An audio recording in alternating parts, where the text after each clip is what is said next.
How you doing, Danny? I'm very, very good, Gordon. And yourself? Yeah, all good. I think like most of Lurgan, feeling a wee bit hazy after the weekend, and What's on around, yeah. yep, and probably Yeah. celebrated just as much, and some of the boys down there, and but look at we'll get on to that later on, Danny. Just wanted to first of all introduce Denny Coleman, and there's a lot of reasons why I wanted to have a chat with Danny. Probably the first thing I have to say is, he's been a musician, a folk musician for 40 years. Don't want to maybe say too much. You're being very tight now, 40 years. Maybe more, Danny. So, folk musician for 40 or 50 years, and he's played all over Ireland, all over Europe. He's played with some of the finest musicians in Ireland. He has taught some of the finest musicians in Ireland. He has mentored some of the finest musicians in Ireland. And what do you call it? It's very easy to take that for granted, but very unlikely thing for a fella from Lurgan to say, look, I'm going to be a folk musician, and that's what I'm going to do. And if he's still at it, we say 40 years later. Yeah, we'll leave it at that. Some achievement. And we're going to talk about some of the people like Danny who were, pioneers of folk music within Lurgan and broader field, and some of them aren't with us anymore, and we'll try and we'll maybe even tell a funny story about some of the things that the antics that went up down the years and stuff like that. But the truth, yeah. Yeah, but just without rambling on too long in the introduction, the man behind me is Liam Clancy. For anybody doesn't know, a hero of mine, yeah, and a hero of all people who try to lift an instrument and play folk music. And but as well as that, I know it's poignant for Danny. One of Danny's key songs, it's the Dutchman, which is about Alzheimer's, and way back, it must be 15 years ago, Danny. Crowd of us each, is it 15 years now? Must be nearly. Let me see. I was going through treatment, so it's 10 years ago, right? It was around 10 years ago when Danny was undergoing treatment for cancer at the time, and a few of us decided we were going to cycle to Donegal for Alzheimer's, and Danny caught wind of it in the middle of his treatment, and Geraldine obviously caught wind of it too, and organised, could only be described as a festival for us the time we got to Donegal, and I personally was worried that this is during his treatment and so on, but I was told they just button down, and so I did, and we come down, and they organised a marching band for us into Duncanely. They organised the great Anthony Malloy to meet us in Duncanely. They organised music sessions in 2 or 3 different towns in Donegal. There was thousands and thousands of pounds raised for Alzheimer's, and I do too. It was a brilliant effort, but it really was. I mean, you say about that, like, we organised this and the other. You guys done the cycle, yeah. I mean, listen, I would have organised anything other than do that. Look, that's a type of that was a cycle for me. Well, that's what it was. It was no biggie. It wasn't like and that's not being modest. That's just. God, yeah. The last time you were in this house, you were heading to Clymergle the next morning, and the weather was shocking, and you were going to stay in it, and you did stay in the tent. You wouldn't even stay in the house. Yeah. So you're a man of action, I must say. No, look, us 5 lads, just a cycle. That's all we had to do. We had to lift the hand. Yeah, well, it was a brilliant effort. It really was. It was amazing. Again, for the Alzheimer's. society, and in the mid-stage treatment, you pulled that off, and Nisha was about 10 at the time. Yeah, it wasn't much more. Yeah. And she was. It was great seeing her at the finish line and all too. So, and that's how I got to know Denny Coleman, and we've kept in touch ever since. And somebody I wouldn't phone all the time, but I would phone him for advice from time to time, and Well, we do be in touch. Yeah. He's always there. We do be in touch, of course. At the end of the phone, but look, let's get you talking here, Danny. Do you know, I'm not a very confident speaker, which sounds extraordinary for someone who gets up on his own on the stage and sings and then against people.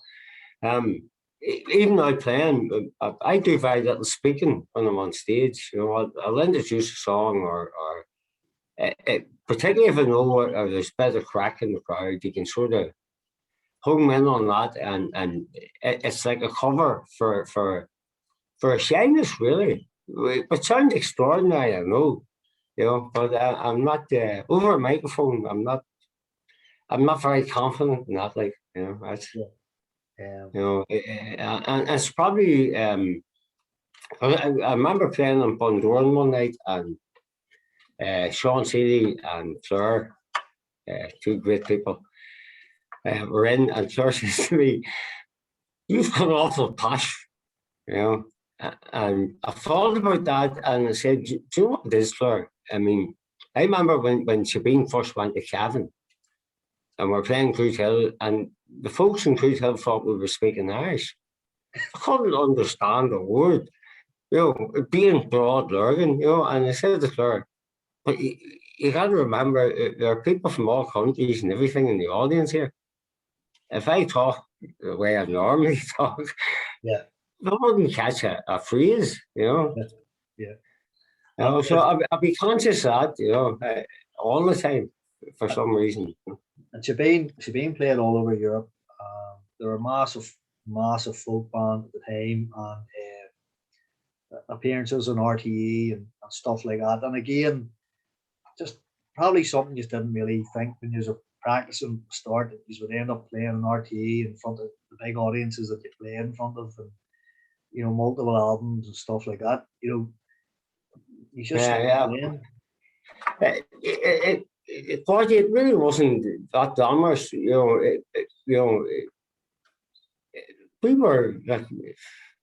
we're all in our early 20s, like Manuel was 18, and shows you the scope of age. And we were just partying, it was great fun, if some of us had a proper business head on us at the time, it would have went a lot further and should have went a lot further, given, the original, I don't know if talent's the right word. I think just the four right people were threw together at the right time, if you know what I mean. Yeah. Like, the top man the bass at 18, he'd never played bass in his life. Stevie Derby, who was the lead guitarist, was away at university when the whole concept came up from it's just a couple of gigs that myself, Manuel, and Dickie done together from out of the youth club in Tignavan. It was more Geordie stuff and backing up bands, and it was great fun for us. Got us out, but Derby was impressing at university, and we had the wee teenage rock band going. Before that, myself and Dickie drummed in it for a while. He was at university, so I rang university, and not thinking during the day, pulled him out of a lecture. I says to him, "Listen, I've a great band ready to go here." He was finishing that year. I says, "And by the way, you're playing banjo." And he came home with a famine, and it really set the wheels in motion, it really did. it was such a song.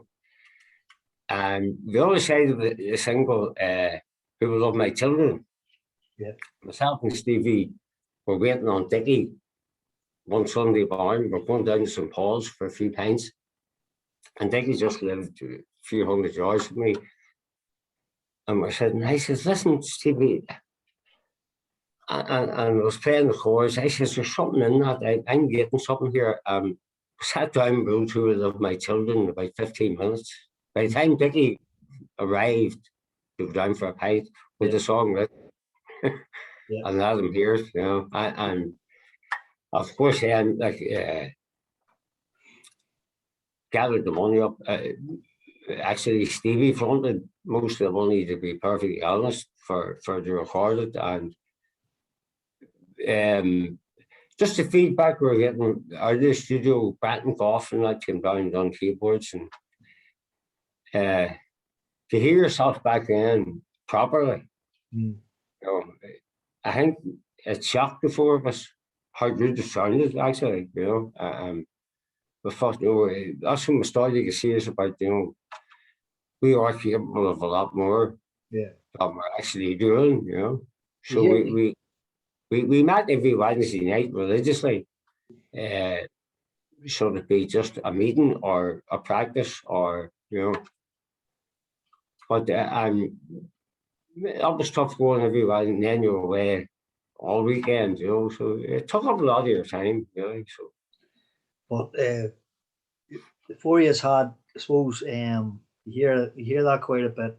And it's often like young bands that are going on for, they might go 30 years, some bands, they might go 5 years, might go 10 years. But it seems to be that, it's what you've sort of described as that alchemy, that it's there from the start, and the songs just come very quickly and stuff like that. And and that's I think that's very apparent, when you listen to Shabine. But you still achieve a lot, but I think you're a musician at heart, and you're just as comfortable playing with a couple of lads in an empty pub or whatever, and and that's absolutely, Gordon, absolutely, like I went over to play in Rusty Mackerel a few weeks ago. The lads in the session that play they were still playing, so I sat up in my own gear, took a guitar and sat down with him and spent a great hour with him, And funny enough, Mal Dorn and Charles were there that night. Just by chance they had me staying up in the Rusty Mackerel, and it was nice. It's always lovely to see someone from home, But it really is. And you never, you continued to play in the sessions with Marini. I know you played with Marini, you toured with Marini and all as well, but Marini and Donegal and Patsy Tolman, Hook, those fellas.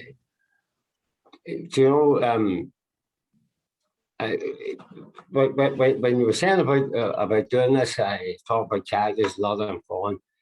But when I said to you, like myself and Stevie and Dickie, Jared McGee, Jared's in London now, keyboards, he was drumming this wee rock pop band, and we were actually writing stuff, as teenagers, which, how good it is, God, I don't know. There's recordings out there, but I don't have them. But that was a catalyst for the band thing. I mean, some of our best gigs were backing up Easy Meat at the time, Ivan Lavery and Sinead's father and that. And they were great days. I mean, I was 18, 19 years of age, Stevie a year younger, But that's where the catalyst was set. Then Stevie headed away to university, and I was sitting with an electric guitar and amplifier. I knew I was never going to play again. So I swapped it for a wee RS acoustic guitar. I was sort of messing about then. I was always into folk. I mean, growing up in the Brigade in Shankill, my dad had, the record player that used to run the TV like a wooden box. Where I think we had only one record, and it was Black Velvet Band with Dubliners. So every Saturday, A and B side, so it was there. It was ingrained. It was in your DNA more or less from that. But I started going over the stables on a Wednesday night when you took, God rest him, Tass, God rest him, Tony McCabe, Patsy Crossy, and may God be really good to him because he's very good to me. Yeah. But I used to win, have a few pints, and I'd be listening to the boys, and them boys were, I found you as a band then, and Greg Campbell. Yeah. Fantastic bands, really were, and they were the catalyst of Highland Paddy, actually. Yeah. Which shows you the potential that was always there, But Patsy Crossy says to me, "Yeah, boy, don't you play guitar?" I says, "Aye." He says, "Tune that guitar, man." So I sat down and tuned the guitar, and Cross says, "But sure, you have it in your hand now, give us a song." And it is. Yeah. And that was me hooked. Yeah. That was it. There was definitely no way I was going back on that, like a guitar or anything like it, Yeah. It was full acoustic from there on in, and I haven't looked back. So thank you, Patsy. Right. I don't like myself, didn't achieve anything much in music, only be able to play in sessions, which was all I ever wanted to do. But thought it'd pass me by being able to play in sessions. I thought you had to start when you were 10 or 9 at the coldest. Not at Do all. 10 years and 12 years. So I started about, I suppose 19 years ago now, and practice my heart out for about 3 or 4 years trying to learn tunes. And I had all the notes in all the right order, but I couldn't play tunes. I had no timing because I wasn't playing with people, stuff like that. And then went out. You see, that's what one said, Gordy. I mean, I had no big experience of crowd music. Yep. Really. But what playing must have been, it was all business stuff. Connor, God rest Connor, great banjo player. When Connor came into the band, which was pretty early on, it was after the single, but it was pretty early on. And himself and Dickie started working tunes. Now, this was kind of alien to me, and it was alien to Stevie, but this stage was on a 5-string. And to get 5-string in with crowd music you've got to be really good to it's just the whole timing of it or something. But so then obviously when Branton came into the band, Branton Monaghan, the traditional thing, had a higher note again, But when it came to Donegal and sat in with Martin Wilson and Aidan O'Donnell and guys like that, I got an eye opener of trad music, and I got a serious lesson. And you're on your own here. This is, it was like a whole new ball game. Well, we're going back there. It was actually years. I was going to make a point about Patsy. So I've practiced my heart out for about 3 or 4 years. Well, I was really getting nowhere playing tunes. My uncle Paul came home from Australia and made me go to a session and maybe bring this mandolin out. And I can't play these tunes. And Patsy Crossy was singing, "I'm a man you don't meet every day." And my daddy would have sung around every song you could think of. My dad would have sung around the house. And I don't know what, I lifted it up and and I was able to play the notes to what he was singing. And I stopped. I played about 3 or 4 notes, and I sat it down. And Patsy stopped in the middle of the song. Says, "Play." So I just left it up again and realised, okay, I can't play tunes, but I can play a song. I can play these songs, and that's all I'll ever really do. But that's what Patsy did for me. You know what I mean? It's just going back to what you know. But Patsy instilled in me a long time ago. Myself and Patsy went to many a flat together, and many a session. When he used to close the shop on Wednesday, they could have found me and him in Ross Trevor or Kilkeel or Glass. You wouldn't have where if there was music to be played, he found it. But what he instilled in me, and the whole truth to this day, music does not belong to the elite. Music belongs to everyone.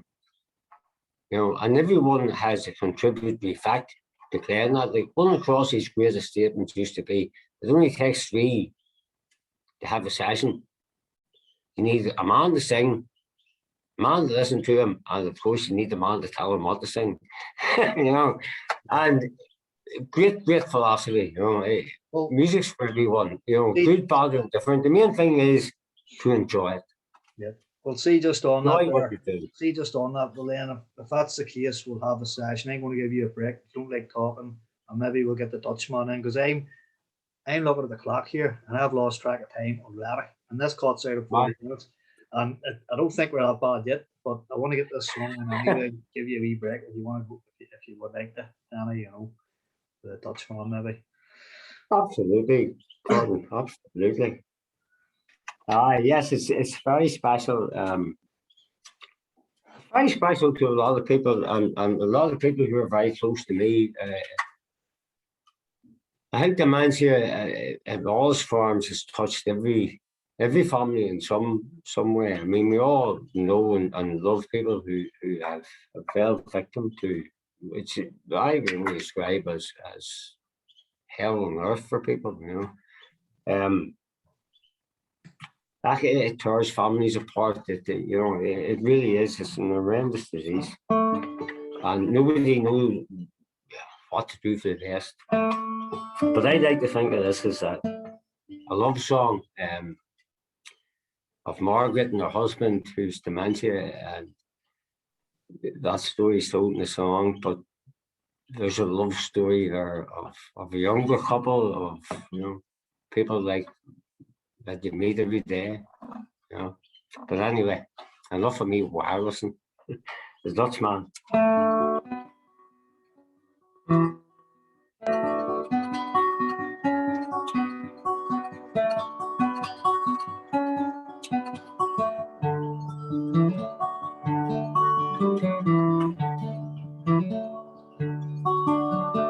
Dutchman's not the kind of man keep his thumb jammed in the dam that holds the streets in.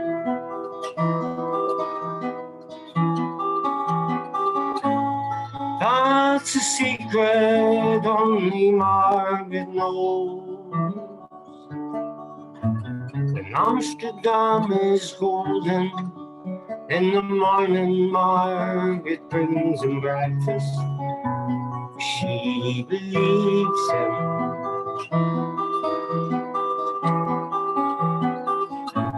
He thinks the tulips bloom beneath the snow.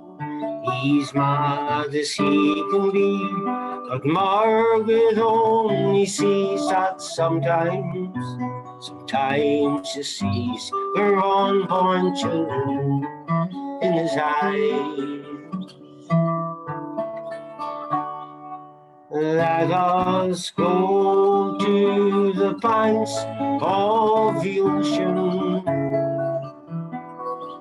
where the walls rise above the cider sea. For long ago, I used to be a young man. And dear Margaret remembers sad for me.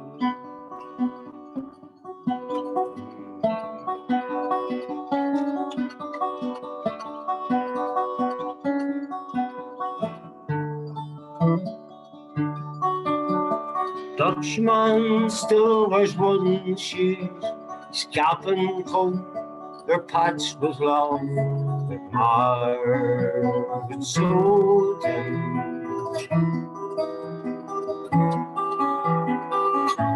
Sometimes he thinks he's still in Rotterdam.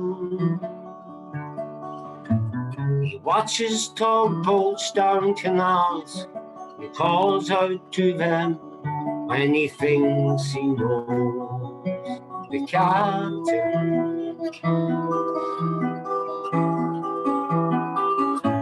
Till Margaret comes and takes him home again, through unforgiven streets, a tripping though she holds his arm. Sometimes he thinks that he's alone, he calls her name. Let us go to the pints of the ocean, where walls rise above the Zuyder Zee.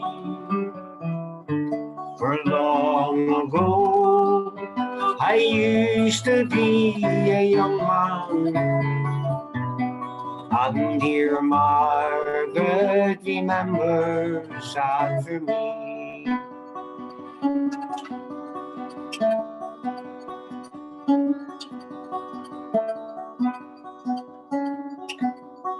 Windmill swirls a wintrin, and she winds his muffler tighter. Yes, it's in the kitchen.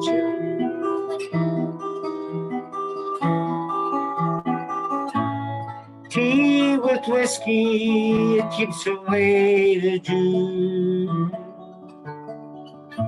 He sees her for a moment, called her name, she makes his bed up, humming some old love song. They learned it when the tune was very new. He hums a line or two, they sing together in the night. The Dutchman falls asleep and Margaret blows the candle out. Let us go to the banks of the ocean, where the walls rise above the Zuyder Zee. For long ago I used to be a young man, and dear Margaret, she remembers that for me.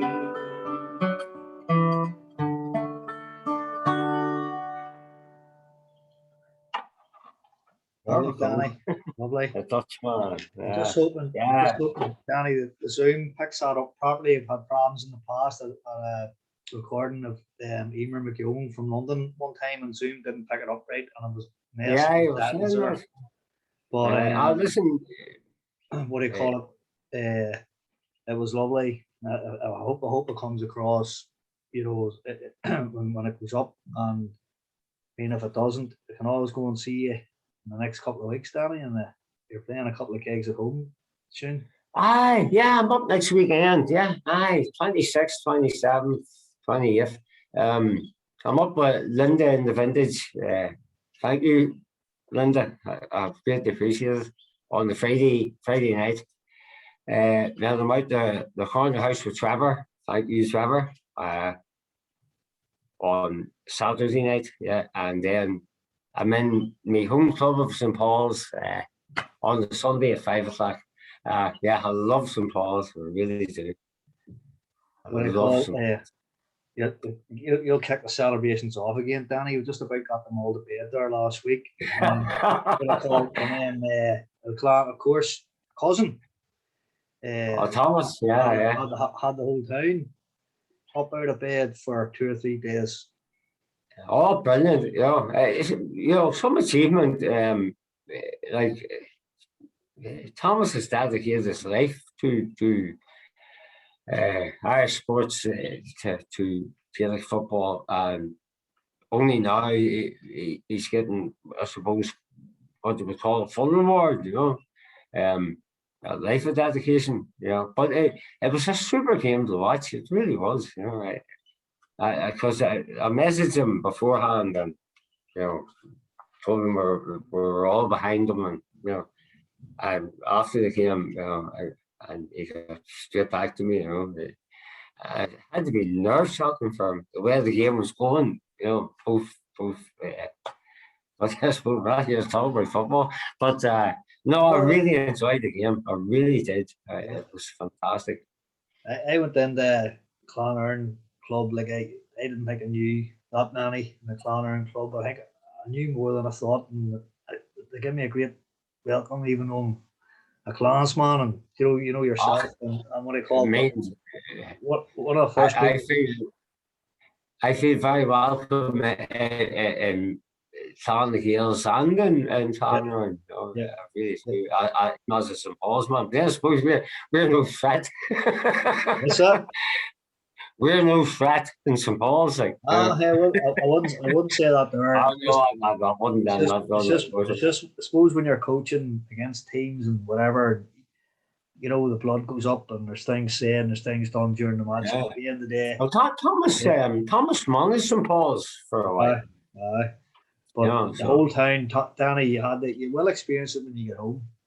For a couple of days. I mean, the whole place was just absolutely buzzing. And why not? And Gordon, I don't care which team in the area, had it been Clonard Hill or St. Paul's or whatever, I think everyone would have felt the same, I really do. Yeah. It's a great community, as you know yourself. I mean, Jazz in Lurton's phenomenal, phenomenal community of people.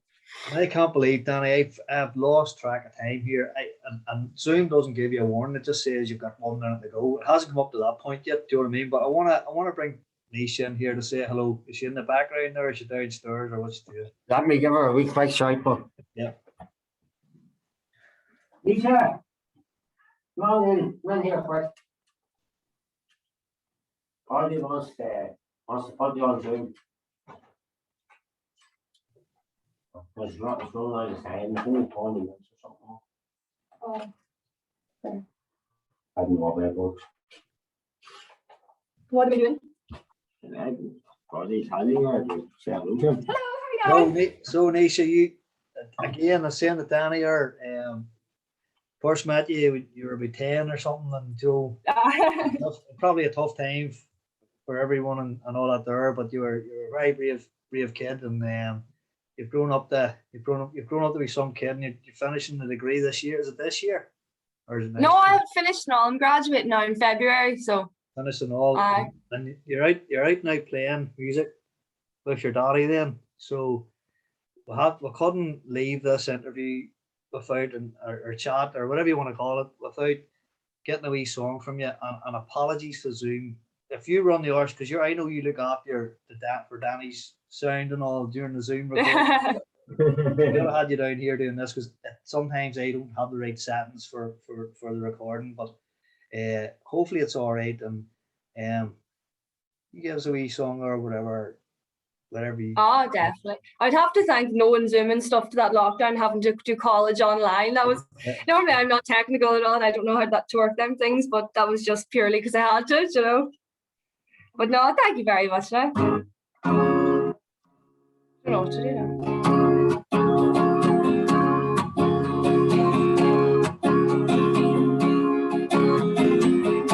Every night I hope and pray, dream love will come my way. A girl to hold in my arms and feel the magic of her charm because I want a girl to call my own. I wanna dream of her so I don't have to dream alone. Dream lover, where are you to feel love oh so true? And a hand that I can hold, the feeling here as I grow old, because I want a girl to call my own. I wanna dream of her so I don't have to dream alone. Someday, I don't know how, I hope she'll hear my plea. And someday, I don't know how, she'll bring her love to me. Dream lover, until then I'll go to sleep and dream again. That's the only thing to do till all my lovers' dreams come true, because I want a girl to call my own. I want a dream lover so I don't have to dream alone. Yeah, Lovely, Nisha. Brilliant. dream lover. Brilliant. Straight up. Just Thank call you up very the much, stairs. Gordy. Call Thank you. up- Thanks for call having up- me as well. Not a problem. Call up the stairs and bang, away you go. Happy days. Straight into the song. That's You know it. what I mean? That's it. Yeah, happy days. So, tell me, is you still an Armagh fan? Say it again. You still an Armagh fan? Absolutely. Absolutely. I still have the jersey now that you got me when I was, what, 9 or 10, as we said. It wasn't I still me. have it It wasn't upstairs. me. It wasn't me. No, I passed it on to a guy called Paddy Mooley across McLean, man, and he got it all sorted out. So he did. So Ah, class. No, it's still has some of the signatures on it too. yeah. Oh, there's my mum now. Well, Geraldine, how you doing? You How well? are you? All good, all good. You enjoying Are you I'm enjoying the good music? I'm enjoying the music and the chat, but I'm sitting paranoid about the time because I can't. I've been trying to buy the full version of Zoom, but I can't get. You have to have the bot numbers and all this here sort of stuff. I can't get back. And so it cuts out after 40 minutes, and it gives you that very little warning. I should write the time to start down because it was 10 past, it was a quarter past. Now I get lost in the interview, and then I'm like, Yeah. nearly over. Or what? Stopwatch. Stopwatch from now on. So bring them on in there, and we'll just kind of end the 3 years on camera. I suppose. Oh, definitely. Yeah. Here, I'll give you your seat back. Three And thanks again, Gordy. That was great fun. Please just get in there, and we'll just. Did Yeah. the backing singers join in? I think they were. I think they were. So Oh, here, I can look, hear them anyway. happy days. Warren right, McCrae. Warren McCrae. Charlie, Oh, I have mine. I was supposed to wear mine as well. I forgot. Charlie wants an orange one. I like easy on there. No, Steve, I think I have a white one. I have a white one. haven't got one. I have a white one. No, so it'd be green, white, and orange. When I Like, get so, more yeah. in, I'll have them down because I was actually asked for a guy called Dwyer O'Connor, who's reformed his group. He asked, and I didn't have one to give him. They've all been given out. So once you get a new batch in, we'll Keep a large one. I thought he was weighing you up, Geraldine. I thought he was weighing you up there for the large one. No, I want the large, nice, loose, long orange one for That'll going do. camping. We'll get that sorted out. Here, Colemans, I'm going to hit stop on the recording, and thanks a million. thanks very much, Thank Gordy, you thank very you. much indeed. And to everyone of us home, hi. Hi, Hello. all the best.